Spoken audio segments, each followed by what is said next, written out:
সময় কি আসলে গ্র্যাভিটির অংশ? মানে গ্র্যাভিটি না থাকলে সময় থাকতো না।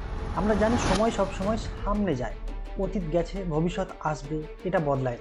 কিন্তু পদার্থবিজ্ঞানের বেশিরভাগ সমীকরণ সামনে পেছনে দুদিকেই কাজ করে।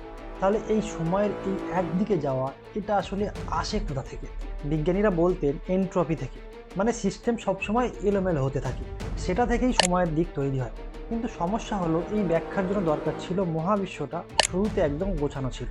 বিগ ব্যাংয়ের পরেই এমনটা হয়েছে, আমার তো মনে হয় না। 2014 সালে পদার্থবিদ জুলিয়ান বারবার একটা থিওরি দিলেন। উনি বললেন সময়ের উৎস হলো গ্র্যাভিটি। সেফ ডাইনামিক্স নামের এক নতুন থিওরি দিয়ে উনি দেখালেন কণাগুলো যখন নিজেদের মধ্যে মহাকর্ষের টানে একে অপরের সাথে ইন্টারাকশন করে, তখন কোনো বাড়তি নিয়ম ছাড়াই সময়ের দিক এমনিতেই তৈরি হয়ে যায়। মহাকর্ষ নিজেই সময়কে জন্ম দেয়। মানে ভাবো, যে শক্তি তোমাকে মাটিতে ধরে রেখেছে, সেই হয়তো তোমাকে প্রতিটা মুহূর্তে সামনে ঠেলে দিচ্ছে। তোমার পায়ের নিচের মাটি আর তোমার হাতের ঘড়ি আসলে একই শক্তির খেলা।